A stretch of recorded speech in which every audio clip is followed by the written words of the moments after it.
Attention, please. 10, 9, 8, 7, 6, 5, 4, 3, 2, 1. Welcome.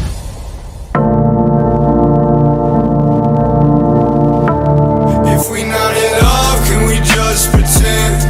I don't wanna cut, so I tap my skin. Feel too much and I want it to end. Ask me about my problems, where the fuck I begin. Wanna be an American, paranoid freak. Trapping hard and trying to duck police. Life's too short to make enemies. Bridges burn, so it's ashes and memories.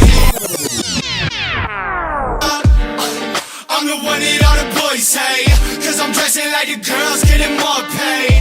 You scared to be yourself, that's tragic. I guess I get a lot of pussy for a faggot.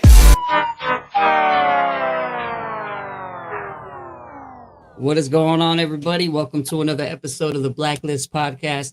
Oh man, today I'm definitely excited for this one. It's been a while in the making.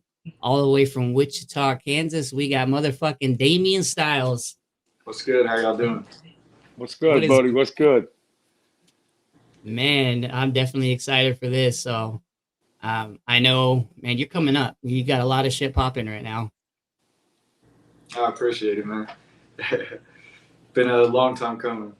Yeah, no, it's anyways, what I was gonna say before we started was I actually found you through my kids. To be honest. Bro, my son, you know, I got two boys, they're 13 and 11, and they were like, yeah, check out Damien Styles, and I started checking you out, and I was like, man, this shit goes.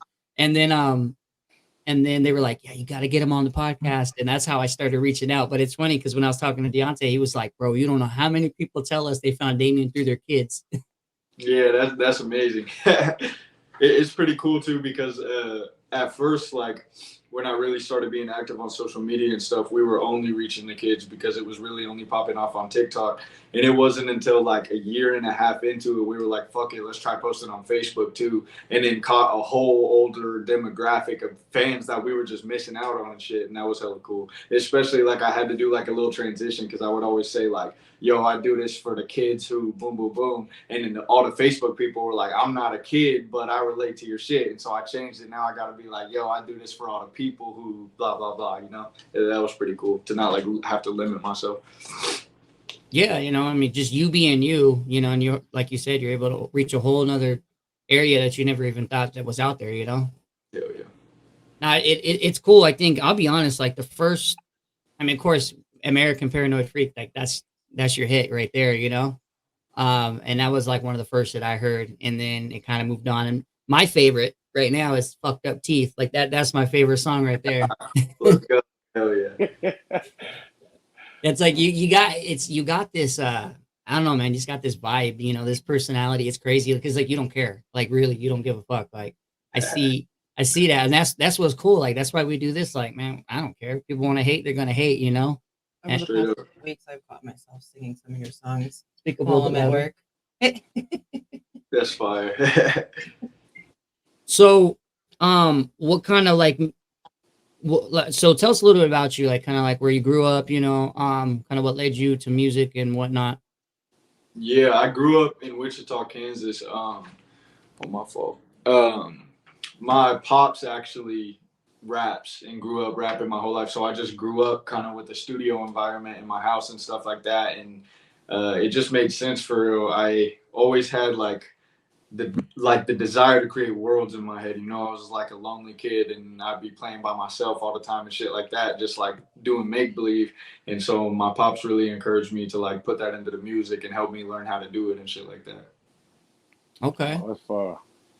Yeah, no, so music's basically been in your blood growing your whole life.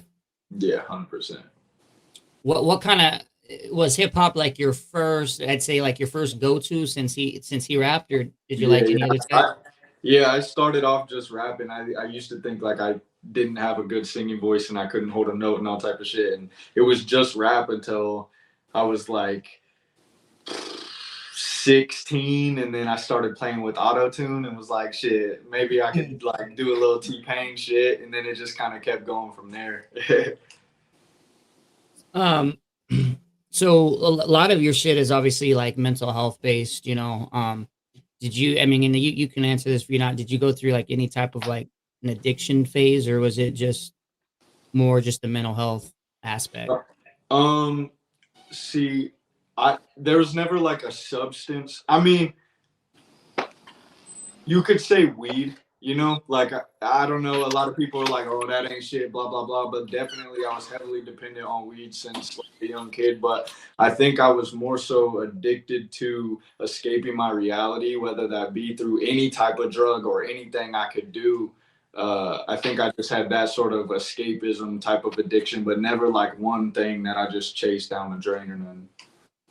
Right.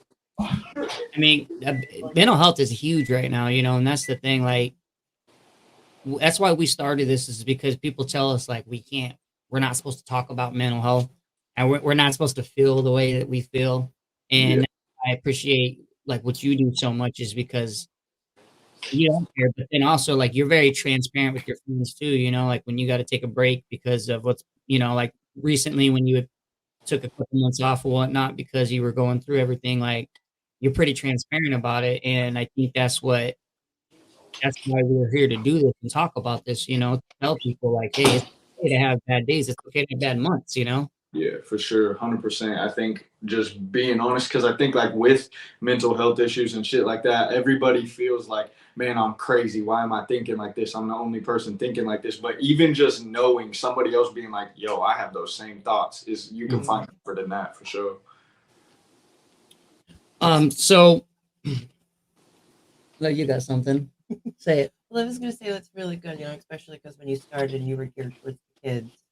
And, with everything being more exposed now with social media and the news and just shit's more in our faces nowadays. So, like, teaching the younger generation that it's okay to speak up, and that you aren't alone and other people feel that way, it's definitely a huge help. Yeah, absolutely. It's a huge help. I think it's super important. Yeah, working in recovery and music, like I said, man, music brings out the best in people, because you can live your reality, you can live that reality world that you thought was there through your music, and also people relate to all that stuff these days, So working in recovery and then listen to the guys how they talk about how music helps them, and then listen to your music, how you portray what you have going on in your life is an amazing thing that you got going on too, Damien. I appreciate that, bro, for real. At what age did you start to like realize like something was different in your brain, You mean like as far as like mental health stuff? Yeah. I can't pinpoint an age like that, but I know I grew up in like a super domestic violence household, and I remember my parents taking me to a shrink when I was probably like 7 or 8, and me immediately getting diagnosed with PTSD and all this type of shit. And I used to like hear, the main thing that they took me to therapy because I used to just hear screaming in my head when there was nothing going on. Like whenever I was in silence, I would just hear screaming in my head. And that was at a pretty young age. I'd say like probably 7 or 8. Yeah. Yeah. Yeah. I mean, and at that age, like that's a hard age to, really deal with that at. Yeah, for sure. You don't know what the fuck's going on. You just know shit's fucked up. Damien, when you was that age, 7 or 8, how did you deal with that stuff like that? How did you cope with understanding what you had going on at such a young age? I think nobody really gave me coping mechanisms like that. I don't think anybody really like expects a kid at that age to be going through those type of things. So you don't have those conversations until later. And so I honestly think I dealt with things in a pretty unhealthy way. Like I would bottle a lot and just like really escape into the music. Honestly, I would be able to write about it. And that was amazing to have that sort of outlet, because I know a lot of people don't even have that. But even just listening to other people's music, bro, listening to Eminem and hearing him rap about coming up in the same type of household, and listening to fucking all type of bands that would sing about the same shit. And the reason I say unhealthy though is because I would bottle all that inside me. And to be honest, when I'm listening to that music, rap, I mean, it might be giving comfort in the moment, but it was also fueling my anger of like, shit shouldn't be like this, it's fucked up. And like, it was kind of fueling that even more, to where I would have these very angry outbursts with my parents, where I'd be screaming at the top of my lungs and like freaking the fuck out. So I think, yeah, I don't know if I've ever really known how to handle it other than fucking screaming. And then I guess that turned into singing. Oh, Yeah. that's amazing. There we go. I Yeah, mean, at least, I feel very blessed to have had an outlet. I feel really bad for people that are in similar situations that don't have any way to get it out. yeah. And that's what I was going to say. At least you have music as an outlet, you know. 100%. Oh, so Swag asked, how did you deal with it? How did your parents, how did they react? You know, when you were they okay with it, or, you know, or when you said, hey, I need to go see somebody, or were they supportive? Were they not? I mean, they were the ones. I didn't even really want to go see nobody. They were the ones that were like, "We need to go get you checked out," type shit. But they actually, you know, it's like there's two sides to every sort of coin. But I'm very thankful, because when they took me to that person and they were like, "Yo, he has PTSD. Let's get him on all these meds," my parents were like, "Nah, we're not putting him on all these pharmaceuticals and shit." And I'm very thankful for that. I mean, I think medicine can be the answer for some people, but I also think sometimes doctors are too quick to hand shit out, especially to kids, with things that's going to change their brain chemistry forever, you know? But now my parents they were supportive for the most part. Yeah. Yeah. Isn't it crazy? Like we talked about this with Matt Keegan when he came on. You know, he had mentioned how as a kid he was dealing with mental health stuff, and he goes to the doctor, and instead of the doctor asking like, what's your diet like, you know, what's this, what's Right. that, he just fed him pharmaceuticals. And it's crazy, because when you're a kid, like, you know, adults are they're supposed to lead us, you know. Right. And then they're sitting here just handing us shit, you know, to just shit. I went through it too, man. I went through ADHD and the Ritalin phase and all that other stuff, you know, at like 5, 6 years old. So I get Shit. it. At the end of the day, they're profiting off our funerals too. So the more they can keep us sick, keep it dependent, you know? No doubt, man. Yeah. And it's a pretty shitty thing if you think about it. Like, big Fucked up. pharma, man. Like, fuck it. That's why we're so against it. Like, fuck, you know, it's just, it sucks. And it's absolutely horrible. So what got to the point where you think you could like actually make music like an actual career out of it? Dude, honestly, I think as soon as I started, I was like, I'm gonna fucking be famous. Like, I don't know, like it just like I don't know if it's the fucking delusional, I don't know, bro. But like, as soon as I started doing this shit, it just like I never questioned it. I think my pops really like instilled that sort of confidence in me, because he maybe didn't get where he wanted to be with his dreams, but I think he kind of funneled all that into me and was like, but you can do it. Like from an early age, like you can really do this shit. So I didn't question it. I was like, bet. What Yeah, age? No, go ahead, Swag. no, I'm just saying, manifesting. You manifesting exactly what you want, bro, and that's what I'm teaching kids in recovery and these guys that, you know, you kind of see what you want in life and you go for it. You know, so all the traumas and shit you went through as a young age, Damien, and to think now, you know, like you said, once that music hit, and he was like, hey, I can let this stuff bottle out through music, and then boom, man, you just put it on pen and paper, and then you let it out, and that's when your music comes out, bro, and then that's when, you know, people can relate to your music and your songs, and then they're just it's a cool click, you know what I mean? Because a lot of this shit was all, you couldn't do this back in the day. A lot of people couldn't do their stories and shit through their music. It was all frowned upon, you know. And now today, man, it's a big thing that we're allowed to talk about it and break the stigma of mental health and drug and alcohol abuse, you know, because a lot of us grew up going through things in life, and what's so awesome is you guys getting on here and through your music, how you're just saving lives and changing lives, man. It's a blessing, man, that you guys express your ways, the ways y'all do through your music. Man, I agree. I feel very fortunate to be able to impact people in the way that I have and continue to. That's something I can't even take credit for. You know, that's God. That's God given gifts, and he's using me the way that I'm supposed to be used while I'm here, you know. Wow. Yeah, man, that's awesome, man. That's the thing, bro. You got to realize too, all this stuff we've been through in life. You know, like if you didn't go through exactly what you went through, Damien or Jared or Bianca, we didn't go through exactly what we went through, we wouldn't be sitting here on the Blacklist podcast today talking about what our struggles were. But at the same time, you know, our struggles yesterday are blessings today. You know, because we're putting the positive enforcements for the youth and for people in the world today. And like you do, man, through your music, and that shit saves lives each and every day, man. Music. Man, I agree. I think everything in life happens for a reason if you make it for a reason. You know, I think there's an opportunity for you to capitalize on things and grow from them just as much as there's an opportunity for you to let it break you and just crumble and play the victim forever. But I think if you can turn it into something positive, no matter how you do it, through podcasts, through music, through just talking to somebody that you meet at a coffee shop, whatever it is, you really can make a difference in other people's lives. And I think that's fucking amazing. That is There's fucking a silver amazing. lining to everything, and finding Absolutely. that and following it just changes negatives to positive. Definitely. Were you were you scared to put your life out there like that, like your mental health? I mean, were you afraid of what people were going to think in the very beginning?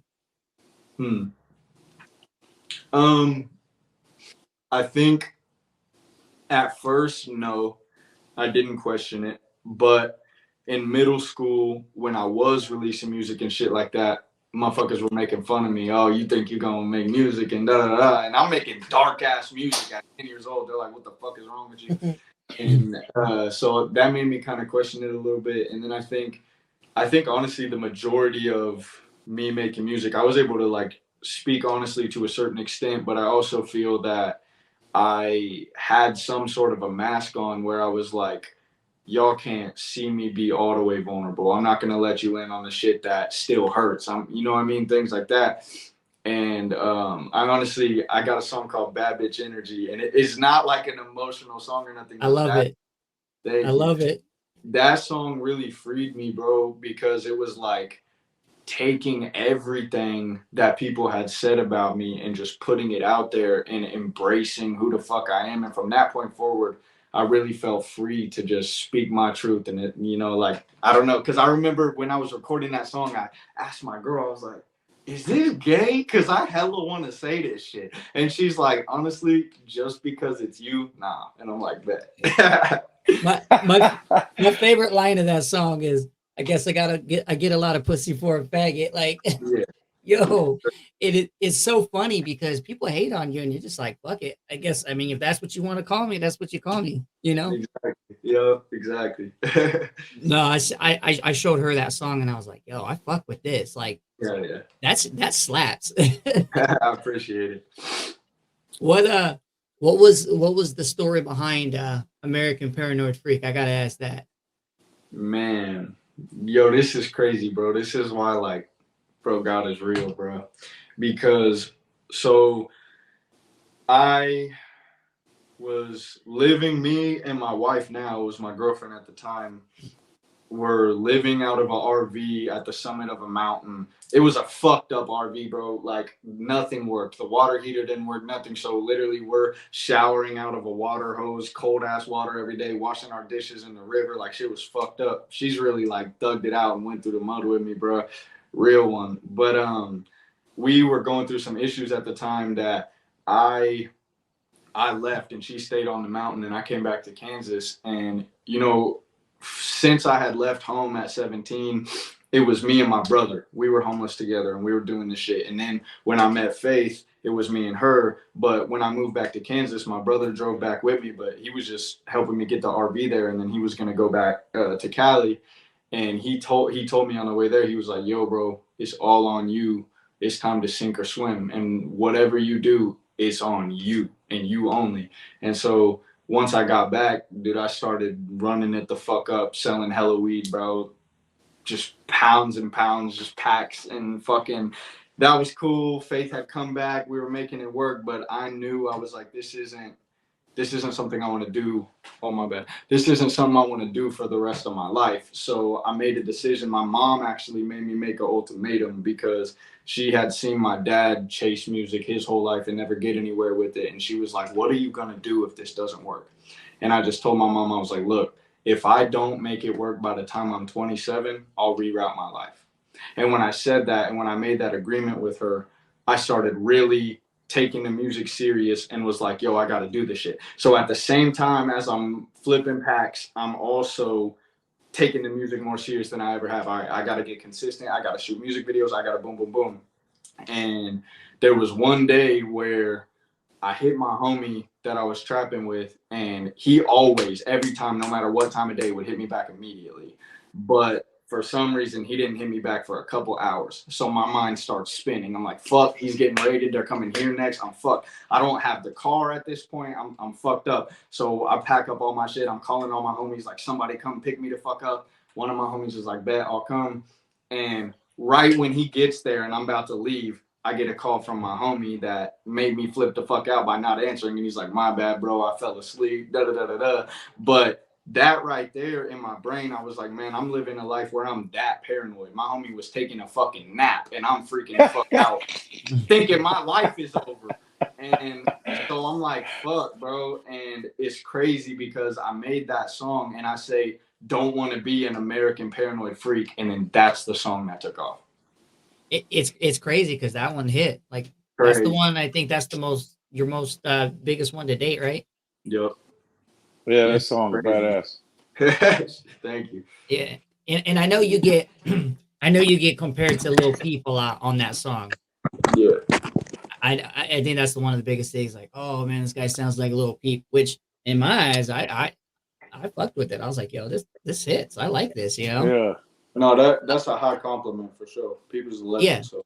Exactly. And that's the thing. So what would you say that the runner-up song is since, after American Paranoid Freak? My second biggest song is Bad Bitch Energy. Yep. And then the third one is Ink Therapy. Yeah, Ink Therapy is really good.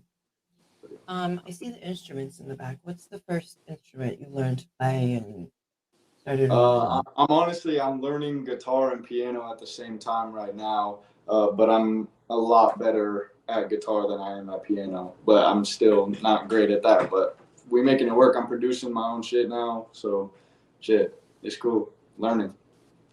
Yeah, I was gonna ask if you do your own production. So it's all been with my homie Gabe. We've kind of really figured this shit out and like dialed in my sound together. And it's cool because we were supposed to do this podcast to promote the album and shit. It was supposed to come out this month, but I had this epiphany, bro, and I was just like, fuck that. And I scrapped pretty much the whole album. And so now I'm coming with new shit because I was like, I got to come with only the realest shit from front to back. It ain't no pop shit. It ain't no Let's Dance. It's nothing from front to back. It's the realest shit.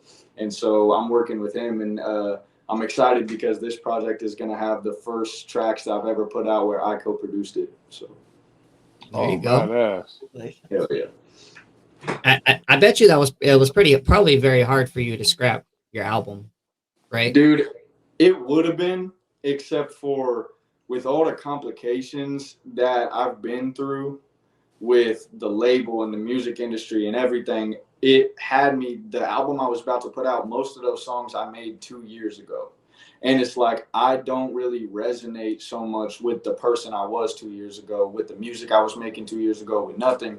And I was just like, bro, I got to be excited about the shit that I'm putting out. I got to be connected with it. Otherwise, the fans won't be able to connect. They're going to tell, like, Damien don't even give a fuck about these songs. Whereas if I put out some shit that means the fucking world to me, it's going to mean the world to them. So. Ooh. Yeah. Most definitely. And honestly, those other songs that I scrapped, they're great songs, and they'll probably come out at some point. But I just felt like right now is a pivotal moment that I got to do what my heart is telling me. Yeah. I mean, you got to perfect your craft. And like you said, we all go through certain seasons of our life. And that's, maybe you can drop those again one day. I mean, I'm kind of the same way, Oh, go ahead, Swag. No, what's cool is how authentic he is. Yeah. That's not who he is from 2 years ago. You know, Yeah. even though that's his music, it's badass. He's thinking, dude, I want to come with the authentic, the real me, what I got going on right now and put that shit out. You know, yeah, it was hard to probably scrap what he had going on. But, bro, like he said, man, in a couple years, the growth in Damien, what he's got going on, and what the music truly means to him, fuck, bro, that's amazing, bro. I think that's some of the coolest shit because a lot of people are like, here, let me just put that out right now. You know what I mean? Mm. Because they're like, oh, I need to get streams, I need to get airtime, or I need to get plays. And you're like, nah, let me put some shit out that's real from me so you'll understand me on this level instead of this level from 2 years ago. Now you understand who Damien truly is today, and now feel what I'm saying. I like that shit, Absolutely, man. bro. And I mean, to be honest, you kind of touched on something that was a big part of my decision was like when I started this shit, when I was making American Paranoid Freak, Babbage Energy, Ink Therapy, the songs that really were gaining people's attention, getting calls from record labels, whatever, I was purely doing this shit for the art. And somewhere along the way, when I had signed to a major label and my A&R is telling me, yo, the music got to be more rock or more poppy so that we can sell it. And then my people are looking at me like, shit, if I don't eat, they don't eat. So let's get on these TikToks every single fucking day. Let's push this shit. So then I had everybody else's voices in my head where now I'm in a way doing this shit for the streams and for the views and for the numbers and for all this shit. And that's not pure, bro. That's not sustainable. It made me start hating this shit. I was like, I don't even give a fuck about music, bro. I don't care about none of this shit. And so really what made me make that decision, bro, is I was trying to read the book Think and Grow Rich by Napoleon Hill. And I'm sure that that's a great book. What I read of it was great. But every time I try to read a money book like that, I can't fucking get through it. I don't do things for money. That's not why I do shit. I can't bring myself to make that my goal. So I close the book and I'm sitting there thinking, and I'm like, well, if money isn't my goal, why am I putting out pop songs instead of the songs I want to put out? If money isn't my goal, why am I making content for virality as opposed to putting out the things that I feel artistically connected to? And then it was just a rabbit hole. I was like, fuck that. I'm not doing none of that shit. It's time to get back to the basic, get back to the art, to the real shit. I love Is that your shit, bro. are you what did the label think about that? I'm back independent now. So I was gonna ask, like, are you back fully independent? Yep. So you distribution, all that, you guys are just doing it yourself? Yeah, so I do have distribution, but I'm independent. I just am partnered with a distributor. Okay. Yeah, and see, that's the thing, you know, when you fuck with major labels, like, man, they take all your creativity away. They take everything away. You know, people think, you know, I mean, I've been a musician since 14 years old, and my biggest thing was, oh, I want to be signed to a label and blah blah blah. But then, as you grow older and you start realizing, you seeing how the industry really works. Yeah. Like, you know, like, I mean, I've known people that are signed to major labels, you know, and I'm like, I don't want none of that because I would rather be authentic. Yeah, and honestly, like, they didn't take away none of my creativity. I had complete creative freedom, but for me, it was the second guessing of it because they're like, you can make whatever you want. We don't want to change you, but this would probably sell better. So then that's always in my head whenever I get in the studio. Well, is this gonna sell right? It's just that it's tricky, you know, a little tricky voice. It's that little bit of self-doubt. It's that little self-doubt in something that's not truly authentic. It's truly what you. So you cut it out, man. I commend you for that, bro. That's 100% real right there. Thank you, bro. Hell yeah. Yeah, I think it's awesome. You know, I mean, it's hard, you know, when you make something, it's like that's your baby right there, and then you gotta like exit out and scrap it. You know, like I'm very, very, very picky, man. I'll write a song and I'll record, and then I'll just erase the whole thing. I'll just write all over again because I think this sounds better. This sounds better, you know. But it's like I want to be 100% real, 100% authentic. Yeah. I don't want to be fake, you know. And so I would rather put something out once a year than or once every couple of years than every 2-3 months just to get the views or the streams, you know. I feel you. Yeah, learning that from people, man, though, is understanding your authenticity. A lot of people don't have that. A lot of people want it right now. And the thing with music and the thing with the industry is, of course, you know, but what this would sound better. Well, that's truly, it would probably sound better, but that's not where I'm wanting to go. You know, like, Yeah. okay, I understand that, oh, well, let's do this or that. But the cool thing about it, man, is how you stood up for yourself, Damien, and you're doing what you want to do back independent, bro. And that's the most authentic shit you can do, because now when you go into a studio or you're sitting there, you're learning the piano or you're on the guitar, this is you. This is your life and how you want to portray your music and let people know that you're authentic. And, bro, just you sitting back means your shit's going to blow up even better. Yeah, and that was really like the line that I drew in the sand was like, I would rather fail doing this shit my way than succeed being somebody that I'm not. Mm. Boom. Yeah, it's I'm assuming, I'm pretty sure that you've heard of NF, right? Yeah. Yeah, so like NF is one of my favorite artists. He's 100% real, and it's funny because like he hates fame. He hates it. He's like, it's funny because I'm signed to a major label and I do these tours, but he hates taking pictures. He hates fame. But more than all, like he's hating everybody, always telling them, you could write a song with 12 people and do this and do that and da da da da. And it's crazy because he puts himself in that space, but he absolutely hates it. So like, what's your take on fame, I guess, for yourself? Do you enjoy it? Do you not? Like, I mean, man, I don't even consider myself famous, but I mean, I've definitely got a little bit of taste of that, of like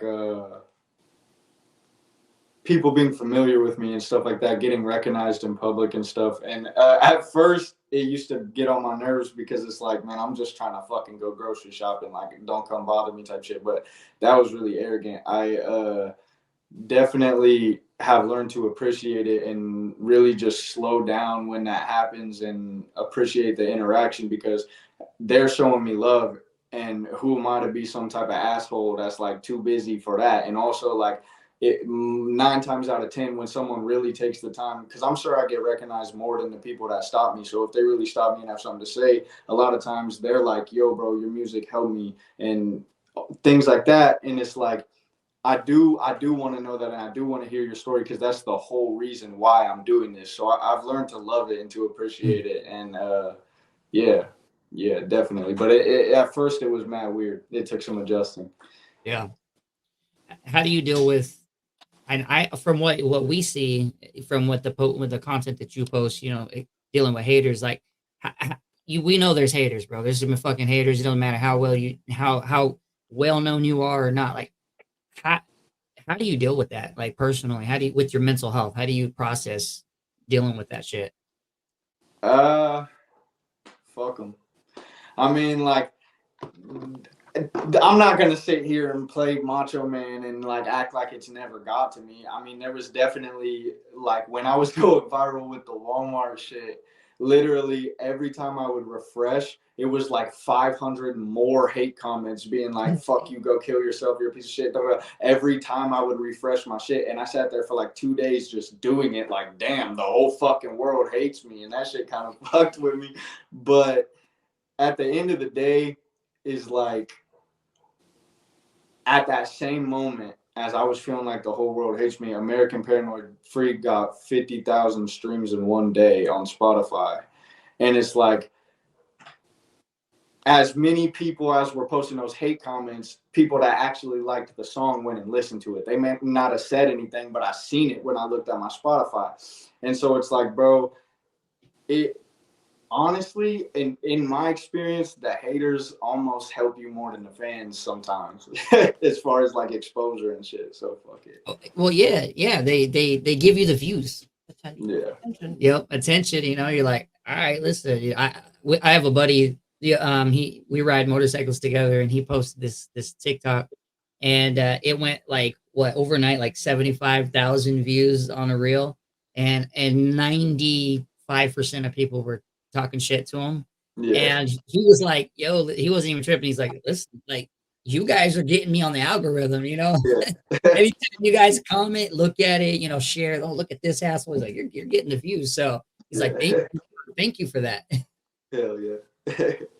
I also think if people aren't hating on you, if everyone is loving you, you're probably not being genuine, because if you're fully showing all sides of yourself, there's going to be something that somebody hates. Like, you know, I feel like the realest people are loved and hated. They're polarizing because they're real. So That's that saying. That's that saying, Damien. I tell them guys at the recovery center where I work at, man, is if I'm on your ass, I see something more than you do. You yeah, know, straight up. like it's all. That's not always about the gravy train, man. You know what I mean? Sometimes you got to get a reinforcement. Yeah. And you got to be told some constructive criticism that you may not like. And don't take it personal, but get your ass in gear. You know. So I get the No, hater shit. that's The real. haters, like you said, the haters make you motivated. And then, bro, I get a kick off at the music, like you said. But you go back a lot, like you said, and read the negative, but then you got 50,000 streams in one day, and it's like, hey, man, I mean, the good weighs out the bad tenfold. You know what I mean? So you ain't gonna, everybody's not gonna like what we're doing. Yeah, No. 100%. And I agree with what you're saying about like people pointing out your flaws. I'm real big on that. I don't want no fucking yes men around me. Don't fucking kiss my ass. Don't laugh at my joke if it ain't funny. Like, I don't fuck with that shit. The biggest growth that has happened in my life, honestly, is a majority, at least within the last several years, my wife looking at me and be like, bro, what the fuck are you doing? What is this shit? And then I'm like, damn, you're right. You know, like, shit. And it might, the conversation might not go like that. I might get a little defensive and we might fight about it. But at the end of the day, I respect you for telling me, and you probably are right. So, and if you're not, I'm gonna stand on my shit. But I'm not just gonna be prideful and arrogant. If I'm fucking up and you point that out, thank you. I'm gonna change. You know. Oh yeah, that's right, Yeah. man. That potato, we call it potato eating. Like, man, you ain't got to yes man me all the time, bro. Like, what I Right. just said, I know wasn't funny, but at the same time, what are you looking for? Right. You know, just keep it authentic and be real, and that's the shit you got going on, man. I like that shit, man. Yeah. Yeah, it's cool because, like, you know, us as men, you know, it's hard for us to accept criticism or accept, you know, what people got to say. But then when our women come on and they bite us in the ass and, you know, and tell us kick our ass in gear, we obviously, they see something in us that we don't see. Right. And that's like the way that I have to look at it. So, Yeah. Oh, your lady, our ladies, will definitely know how to get that ego checked real quick. I swear. I swear, bro. Really, just kind of just give you that look, and you're like, "Oof, I guess that wasn't what I thought it was." Oh, Yeah. How do your parents and your wife feel about where your life is at right now? About where my life is at. I think my parents are proud of me, but I don't think they really. I mean, it might be a different story from my dad, because he definitely like wants me to be fucking Michael Jackson. But I know, like, my mom, like, she don't give a fuck. Like if I stopped making music tomorrow, she's gonna love me the same. It don't matter. Like, and as far as faith, I think we're both in a similar place where we're very, very grateful for where we are. But there's still somewhere we're trying to get to. There's still somewhere we're trying to go, and a very clear vision of a life that we see together and want to build. And so it's like, while being grateful, we're trying to continue marching forward and taking the steps that we need to take, while not taking none of this for granted. I think that's the hard part. That's the balance, is like, appreciate where you are and be present, but don't get stagnant, you know? That's the best kind of partner to have. Hell yeah. what do you got? What do you got coming up? What's new in the world of Damien Styles? Man, yeah, I don't know how much to share about that necessarily. If you look at like the Instagram and TikTok, all my posts are archived right now. There's nothing on there. Because I'm really about to do something special, and it's like a refresh type thing. So I'm really excited about what's happening. I mean, I told you I scrapped my whole project, so just the direction that we're about to go is about to be really special. So I'm excited. Yeah, Hell yeah. Swag had asked me earlier. He called me earlier. He goes, "Man, when's he dropping his album?" I said, "It's supposed to be this month sometime." I was like, That's why we booked this, to promote it. So, Yeah. hey, My it just fault. means it just means you got something bigger and better, bro. Yeah, hell yeah. Shit, I think what you did, man, like Jared said, and what you just come out and said, Damon, is some of the realest shit you can do. You know, like you said, that shit's 2 years old. You can't really say what's going on. The suspense is amazing. That's why we do the podcast. So we're gonna be all looking forward to it. But at the same time, man, you're just staying authentic. You know, you're doing you. You got an amazing wife. Your family's behind you. And then, like I said, man, when your shit comes out, it's going bam because, bro, you're putting the hard work in it, and it's all you. It's nothing, you know, it's not 2 years old. Like you said, man, I'm not the same person. I'm not the same person I was 2 years ago, Right. you know, in growth. So why put something out, hey, man, that, hey, I made my genre maybe a little different. Maybe I feel a little something. But when it comes out now, boom, you're going to be like, here it is, Yep. you know? And that's the shit that makes you real about it, man. That's cool as hell. Fuck yeah, I appreciate it.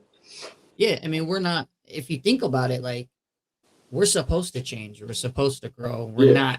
We're not. So you know, people. It's like goes back to that meme where people, you know, they say you've changed, but we're supposed to. You know, like I don't think we're supposed to sit there and stay in the one fucking cycle. Like we go through seasons in our lives, and so they should expect us to be able to change it and adapt to those. I feel like the people that stay the same their whole lives, those are the worst type of people to be around. Yeah. All the people I know that don't ever grow, that's not an energy I need to put around myself. Nah, it's though if you ain't helping me grow, you gotta go. Like that's the way I look at it. Like let's help each other, you know.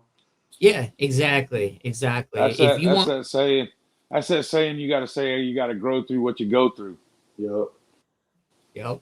Absolutely. Or you stay there. Sure. Exactly. Yeah, nobody wants to stay stagnant. What's cool though, Damien, in 2 years from now, you'll look back at the podcast and look at what you made in the last 2 years and think, damn, man, you know, it's just, it's cool to see where you've come from 2 years ago to now. And then you'll look from 2 years back and be like, damn, man, it's a cool ride because you're just being authentic. You didn't put out something that you didn't want to because it wasn't real. So as you're putting your music out now, you know, and it's hitting the genres and shit, people are going to be like, damn, man, you know, this shit really is fire because the thing about it is like when people push your music or say, hey, bro, that's is you right now. And that's the cool thing about because what we teach people in recovery is what? Stay in the moment. What's the moment like to you? That's now. It's not 2 years back from 2 years. It's right now. So that's the coolest thing about you doing with being authentic in your music now, man. I definitely commend you on taking the above and saying, hey, man, fuck it. I'm going to scratch that shit and I'm really going to put out what I want today. Man, that's good shit, bro. Funny. Yeah, I gotta ask, because you talked about it earlier when you were doing the whole Walmart shit. When American Paranoid Freak was doing, bro, did you talk to Walmart before you fucking jumped up on there? Or did you just do it? Fuck no, bro. We fucking this was crazy, dude. I was laying in bed one night. All my ideas of anything that's ever worked comes to me when I'm trying to go to sleep. So I'm laying there trying to go to sleep. And I have this whole rollout idea where I'm like, okay, we're gonna do this TikTok that's like when the weird artist makes fire music. And then and I came up with that whole skit where it's like, you Tim Burton looking motherfucker. And I had the Liberty Spikes. I was like, then we're going to follow it. I'm going to go somewhere in public and make a scene and sing my music. And then when that goes viral, I'm going to follow it with me measuring my Liberty Spikes and saying I got the tallest spikes in the world. So all that came to me at once. And then we just went and did that shit. And I hit up my homie because he had a big Bluetooth speaker. And we put that in a shopping cart like we were returning it and walked it straight into Walmart. And then I was like, let's go. And we just did that shit. How fast did you get kicked out? Shit, what's funny is the security was coming to kick me out, but I think they were kind of intimidated because when they see me and I was already walking towards the exit, they just kept walking past me, didn't say shit. Shit. I know. I was sitting there like when I was watching that, I was like, how the fuck did he get away with that? Yeah, I mean, like, bro, when my spikes, like, they're bigger than they look on video. They literally stick out 2 feet in every direction. Like, it's crazy. So I could imagine seeing someone like that in public and be like, I'm just not even going to press him. Fuck it. That's funny, dude. That's awesome. It was funny. Like I look at that TikTok with the weird artist, you know, and man, I laughed my ass off. The fucking Tim Burton looking motherfucker. Was that? Do you do all your skits like you just think of it all yourself, or do you collaborate with other people on that? Yeah, no, most of it comes from me. We used to have these creative meetings though, like the one that worked for ink therapy. That's like when you get a face tat or whatever. Faith came up with that one, and then we shot it. So I'm open to collaboration, but a lot of the shit definitely just comes when I'm sitting there trying to think of some shit. Yeah, yeah. Yeah, that shit's funny, like I said, but it's just you being authentic to yourself again, not giving a fuck of what anybody else thinks. Obviously whatever you're doing is working, the marketing's working, it's out there. Hell yeah. And the algorithm is super weird too. Like it doesn't always one day you're on it and the next day you're off of it. So yeah, I think that shit was like hella bad for my mental health, like really giving a fuck about the algorithm and trying to do all this shit. And so really even some of those stunts and skits that I did, like I'm grateful that they worked, but and that they helped me, but I wouldn't necessarily do those things now. And I think that's a big part of why I like archived everything on my social medias, was because like even the way that I move on social media is different, is gonna be different. Like I removed all social media from my main phone and I only got it on my other phone because I'm not trying to sit there and fucking refresh that shit. And is my shit going up? Like I don't want to live in that world. I want to live in the fucking real world, Well, I've lucked out a couple times because like half the amount of times I've commented on your TikToks, I get a response. Yeah. No, I feel lucky. Logic. I remember watching Logic in an interview, and he was saying when he went to retire, and he was talking about how he doesn't have to sit there and look at social media all day long and wonder, is this shit popping? Is it not? Like he's like, I could just be an actual person. And right. And I mean, and it kind of sucks that he waited until after he was done with music to say that, but that is the truth, instead of having to sit there and wonder what are the views at. Man, I'll tell you this, bro. I've been working on this for 2 years, and it wasn't until this year that I was really heavily hitting it. And even then, like we still don't have like a lot of followers, but I mean the views are gonna get there. But I used to get really like, I used to get bummed out about that. Fuck, like this video isn't getting this, and now I'm just like, fuck it, like it is what it is. I'm still gonna keep grinding whether I got one person or a million people watching. Yeah, bro, I think you guys are doing something really important. I don't think it's about the views at all. And I think it's the same way with me, is like that's kind of where I'm at with it, is the content that I'm going to make moving forward. I am going to love what I make. And I think that what's true is that if you love what you make, it doesn't matter who else loves it because you're proud of it. You feel good about it. And that's what fucking matters, bro. The people that are meant to see it, they're going to fucking see it. Exactly. Yep, exactly. And that's the way it is. Like, we got Swag, he came on, and then, Brianna came on, and we're making moves now, and that's the thing. So yeah, that's amazing.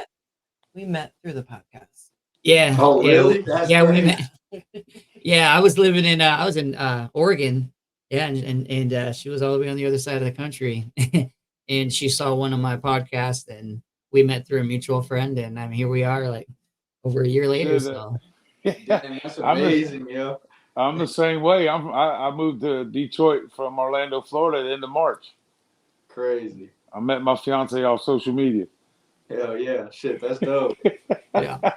That's what I said. We're all different. That's what I say. You're right down the road in Kansas, man. So that's what I said, man. The thing about doing these podcasts and getting you artists on here and being authentic, that's the whole thing. Like me and Jared was talking about, because there's been times in our life in the last 6 months, like, man, do we want to keep going? And it's like, bro, it's worth it. Like, I don't have to have some huge following. Who's going to listen to it? Like you said, Damien, and Jared and Brianna know. Who's going to listen to it's going to listen to it. And that's the cool thing about it, man, because eventually one day down the road, when our kids got grandkids and you got grandkids and stuff, they're going to be like, they're going to pull this stuff up and watch it, man. Yeah, bro. It's like, and the way that I think about it too is like, bro, if 5 people hear my song, if 5 people see your podcast, if one of those people made it to the next day because of something you said, it would be a shame if you didn't put that out because you're like, only 5 people will see it. You just saved one life, bro. That's worth it. That is worth it. One person. I had that conversation with someone the other day. They asked me, they were like, this is a fellow person that I know in the recovery community. And he's like, how is Jared getting these people? Like, you have a larger following than him. Like, what's going on? Like, is somebody helping him? Does he have somebody else doing this, like vouching for him stuff? And I'm like, no, it doesn't matter the following. I go, he's being consistent. Yeah. And he's got that drive, and he's just not giving up. I go, so that's really what it was. The following doesn't matter. When I read the Facebook message, like, it was just so genuine. I was just like, let's go. Because like, why would you not? That's corny as fuck for me to be like, nah, bro, it's got to be fucking sway in the morning for me to go on that shit. Like, shut the fuck up, bro. Go talk to these people that are doing something positive, and let's really do something positive. Yeah. Fuck yeah, dude. Hey. I'm telling you, man. I live, eat, and breathe this type of lifestyle, man. Yeah. To give others hope, you know, and to hear someone at the recovery center, just like you said, Damien, and Jared says, and Browna says, man, is to give just one person another chance, another day, you know, and then tomorrow, you know, they'll meet maybe something positive will go on in their life, man. But just to get that one more day and say, hey, man, you know, his music. Have you heard this song? And then they share that song, and then they share your song. And then, like I said, man, I play that shit up. I play all you guys' songs at the recovery center because I run it during the day, you know. So there's 82 of them in there right now. And then music always helps a person that's coming out of detox. So you put on a song, and they're like, man, bro, like, I relate to that. I relate to that. And I'm like, yeah, we all relate to it in some way, fashion. And then the more you listen to it, the more you get out of it. Because you may hear something in there that you didn't hear the first time. So the cool thing with all this, man, like I said, it ain't about views anymore for me. It's about being authentic and being ourselves and getting on here shooting the shit, talking about our lives, where we are today. And like you said, the best thing I've heard out of any of these podcasts, he's like, hey, man, I had all this stuff ready to go. My album was fixing to drop. This podcast was supposed to be to help my album. Guess what? It's not authentic and up to my par right now, and I'm starting over. I want to do it over, man. That is some badass shit, bro. Yeah. I appreciate that. What would be your advice to somebody that was in your, that's basically they're wanting to do music and they're just fucking, you know, they're dealing with the devil and the angel on each of their shoulders, wondering should they do it, should they not? Just, man, what would you say to somebody that's just holding on? You said somebody trying to decide if they want to do music or not. But like dealing with like mental health and whether it's addiction or whatever. But just some word of encouragement. What would you tell somebody just to like help pull them into that right direction? That's a deep question. Let me really think about it. I don't want to give some surface level answer. Maybe not even just music too, but any sort of passion that somebody has. Yeah, I was just trying to relate to what you do, but anything. I mean, what would have you wanted somebody to tell you? You know, I mean, I guess that's the way I could look at it as well. Yeah, if I had some sort of mentor.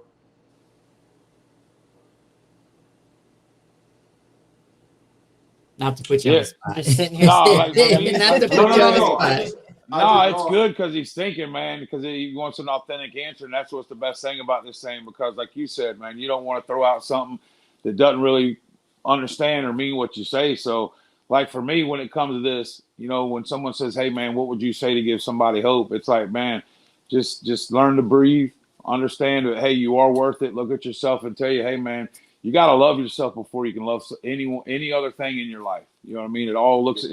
I tell somebody, hey, your problem. Go look in the mirror. That's your problem. Once you face that problem, understand you hold yourself accountable, and you become honest with yourself, bro, you can start moving in the right direction. You know what I mean? And it's just baby steps because time doesn't stop, you know? And that's why I tell somebody like yourself, if you look back as you're walking and you keep going, you're eventually going to run into something. You look back and say, hey, man, I've come this far, but you turn around and you just keep moving forward. You know, and that's the authenticity that we all have in these rooms right now today, man, is just being who we were meant to be. Our purpose is way much more than our pain, you know, and then we take that mess that we had in our life and share a beautiful message, and you do it through music, you know, and that's the cool thing that you guys get on here and share with us, man, and that's why we commend you guys and have you guys on here to share what you got going on in your life today. Yeah, no, that's real shit. I agree with everything you said. I think the advice that I would give someone, though, that was going through a hard time or trying to make a difficult decision that could be pivotal for their life, I think I would tell them that there's a God that loves you. I think that encompasses everything that I would want to say. And you don't got to agree with me. You don't got to nothing, but I'm going to tell you what I believe to be true. And I'm going to tell you that there's a God that loves you and died for you. And there's nothing that you could do that makes you irredeemable. So no matter how you're looking at yourself, no matter how other people are looking at you, if you ask to be forgiven, you will, and you can become a different person right now. You can become a different person at the fucking drop of a dime. Okay, I'm done with the addictions. I'm done with the lust. I'm done with cheating on motherfuckers. I'm done with whatever it is, the gambling, whatever you're doing. I'm done with it tomorrow. It's done. And then you can wake up and you can live your life as a new person, because that's the gift of life. That's how, you know what I mean? That's the opportunity we've been given. So That's what's Damn. up, bro. Damn, bro. That's what's up. I wasn't I'm expecting that, glad but you bro, thought that's about that one. Yeah, I'm glad yeah. you thought about what you needed to say, because that's what I said, man. Sometimes when we're real and we're authentic, it does take a minute to understand, hey, what would I truly tell somebody? Yeah. You know? And like I said, man, hearing somebody else and then get you in the motion and your rhythm, thinking like, what brought you this far? What made you come this far? Then you're thinking like, bam, hey, I can tell you one thing that helped me. And I know that if I didn't believe in my higher power and things like that, I wouldn't be where I am today. And that's the same thing. Like when somebody asks me, I don't force feed anything. Right. But if you ask me, hey, what do you believe in, Swag? All right, now you ready? You better sit down. I'm going to bust you in the mouth with it. Right. Yeah. Yeah, no, that's real. What's up? I was going to ask you a funny question with Halloween coming up. Right. What did you use in your hair for your Liberty spikes? Because I know like kids my generation would know, but so like it's I think it's called Got to Be. It's this yellow hair. Yeah. Yeah. Did you have to blow dry it or anything, or you just back home and blow dry. My mom is actually a hairstylist, so she does it every time. Oh, there you go. Damn. All right, man, we're gonna wrap up here in a minute. I know that you're taking a social media, break and whatnot, but let everybody know where they can find you, where they can follow you. Yep. All my social medias, the handle is @it's Damien Styles, and then on Spotify, Apple Music, YouTube, SoundCloud, every musical platform, it's just Damien Styles. All right, you guys heard it. So, Damien, we appreciate you coming on with us today, bro. I know it's probably been a long day. It's been a long day for all of us, but we appreciate it. And you just keep doing what you're doing out there. You're obviously making an impact, and keep it up. And everybody else that's listening, go show Damien some love. I just want to say thank you guys. Thank you guys for having me. It's been great to have a conversation with some genuine people and have some like-minded energy going on, and keep doing what you guys are doing too, because it does make a difference, bro. And God has blessed y'all, and he has a plan for y'all as well. And you're living it. Just keep walking it every day and keep making a difference, whether it's one step at a time. Just keep going. So, Damien, bro, I just want to say, man, it's amazing truly getting to meet you on the podcast. Bro, your music's amazing. Your authenticity, being authentic is just amazing, bro. Coming out with your music, we're all excited. And like I said, man, we support you to the fullest. We appreciate you. Man, we love you, bro. Keep pushing, being the best person you can be, man. And, bro, like I said, man, down the road, we'd like to get you back on, man, once you got everything going on. And, man, we really appreciate you, bro, so much, man. Thank you so much. Yeah, when your album actually drops, we'll get you back on when your album actually drops. We'll coordinate that. Yeah, no, let's do it for real. Now I'm feeling like a badass bitch. Hop down, new kick, screaming fuck